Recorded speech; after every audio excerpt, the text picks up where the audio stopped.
এই 2026 সালের জেনারেশনটা আসলে হাসে বেশি কিন্তু সুখ কম।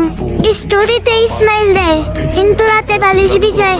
আমরা এমন একটা সময় বড় হচ্ছে যেখানে আমরা ভালো আছি এই মিথ্যা কথাটা সবচেয়ে বেশি বলা হয়।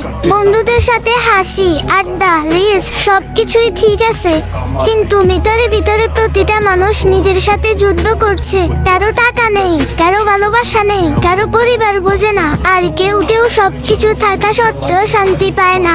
এই জেনারেশনের সবচেয়ে বড় কষ্ট কি জানো? আমরা কাউকে বলতে পারি না আমি ঠিক নেই, কারণ সবাই ভাবে আমরা শুধু নাটক করি। ভালোবাসা এখন এটা একটা গেম, যে বেশি কেয়ার করে সে বেশি ঠকে যায়। বিশ্বাস এটা এখন একটা রিস্ক, যে বিশ্বাস করে সেই সবচেয়ে বেশি ভেঙে পড়ে। আর জীবন এটা এখন একটা দূর, যেখানে সবাই দৌড়াচ্ছে কিন্তু কেউ জানে না গন্তব্যটা কোথায়। তাই যদি তুমি এই ভিডিও দেখো আর মনে হয় এই কথাগুলো আমার জীবনের, তাহলে এক কাজ করো, আমাকে ফলো দাও, কারণ আমি তোমার সেই গল্পগুলো বলবো যেগুলো তুমি কাউকে বলতে পারো না। আর হ্যাঁ, মনে রেখো তুমি একা না এই লড়াইটাতে, আমরা সবাই একসাথে লড়ছি এই লড়াই।